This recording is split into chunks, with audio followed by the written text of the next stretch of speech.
actor. There it is. I can picture it now, the chimney tops and the... Yeah, isn't it incredible? rooftops. And this theme song hasn't really changed. It's a bit less crackly than it was back in 1960. My favourite fact about Coronation Street is that ITV originally wanted it to be 13 episodes. Oh, really? They were just trying, they were trying stuff out. They thought, we wonder how the nation 65 years would later. react to, like, regional accents. So they created, you know, Weatherfield, this fictional place in Manchester, which is really kind of Salford. Yeah. And people fell in love with it immediately. I love how the music has that sort of like doleful, slightly miserable northern working class feel. Yeah. Like family and comfortable, but a little bit sad. And 'cause America it's gave us raining. these glitzy kind of Dallas theme songs, and we've got... Yeah, it's so British. It's a wonderful thing. Well, there was a particular iconic character in Coronation Street who goes by the name of Jim McDonald, played by the fantastic actor Charlie Lawson. Now, before we speak to Charlie himself, let's have a look at some of Jim McDonald's best bits. Yeah? Hi.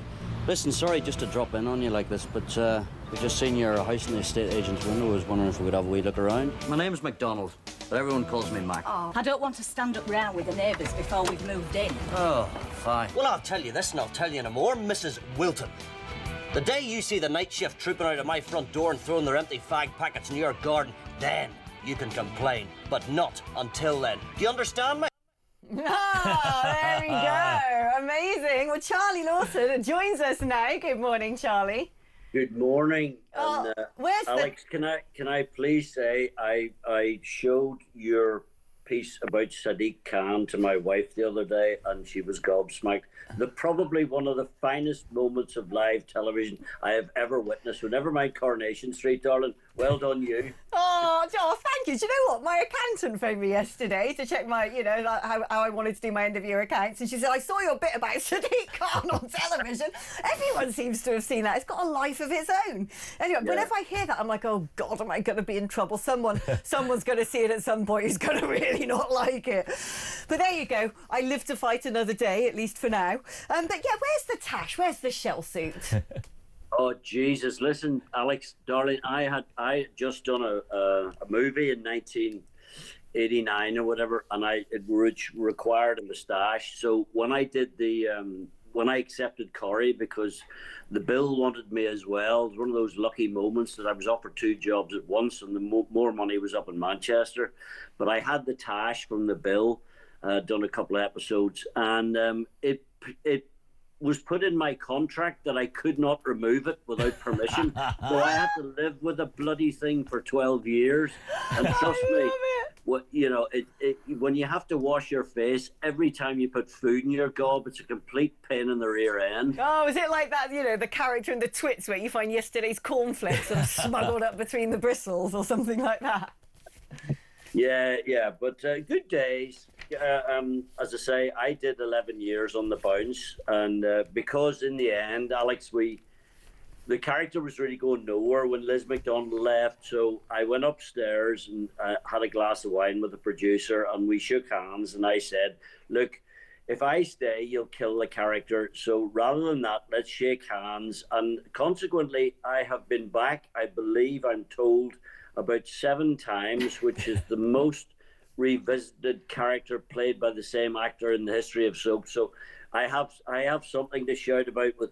And listen, you were mentioning before about William Roach. He's 93, and he was in episode 1, and he's a great friend of mine, and he's still going, and he is the longest serving actor in a drama on the planet. Charlie, that is incredible. Can I ask you, do you remember your very first day kind of meeting the characters? Because obviously we've all grown up with them and stuff. Well, can you remember your first day, you know, meeting these legendary people? Yes, I do, because, listen, it's all in the book, that's life, so it is. But the first day was weird because I hadn't got a bloody clue who anybody was.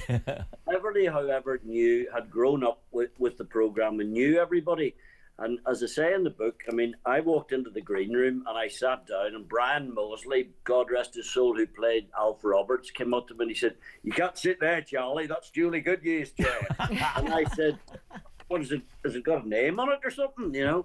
But that's what it was like. And they all dressed up in fox furs, and Jesus Christ, it was like a competition. It was very, very strange. But once, and also we came in on a 2-year contract, whereas everybody else was just on a year. So this strange, hairy-arsed Belfast guy walked in with Beverly and 2 noisy kids, and it wound them up something rotten. But very soon, we were able to stamp our mark, and I had, as I say, 11 very fond years there. There were ups and downs and pushes and pulls and all the rest of it. But really, in those days, in the 90s, we were getting between 16 and 22 million viewers. Incredible, wow. isn't it?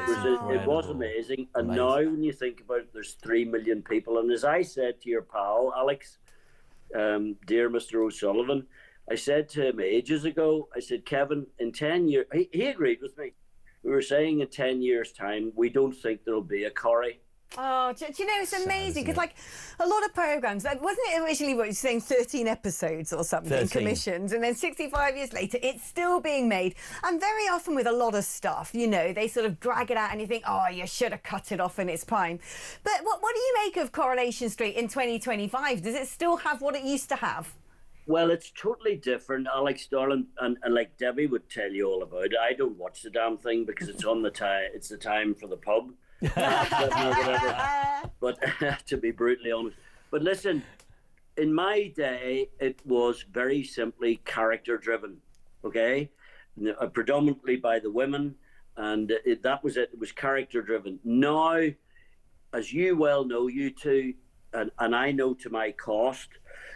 In my business, you have to tick 16 boxes before you even get into the room for an interview. And I don't have to spell it out what boxes those are. But, you know, it is issue driven now. And all television is, apart from yourself and your brother station, if you like. It's totally different, and I unfortunately, out of the 16 boxes, only tick about 2, and all the rest have got big X's in them. So what my character... I want to know which 2 they are. The moustache has got to be one, Yeah, hasn't the it? moustache, I was going to say, with that moustache, you could happily come back as an LGBTQ character. No, you can't mention that, for God's sake, you know, Jesus. But listen, you all know the boxes you have to tick. And as I say, my industry is completely different than it was. And I was saying the other day, the green room in the 90s, where all the actors sit and wait for 4 hours to do a Rovers scene, was so politically incorrect, sexist, wild, and I include Sarah Lancashire, Eva Pope, and all the girls, Julie Goodyear and all the rest. It was absolutely wild. And if you'd put a camera in there now in 2025, every single one of us would have been fired instantly.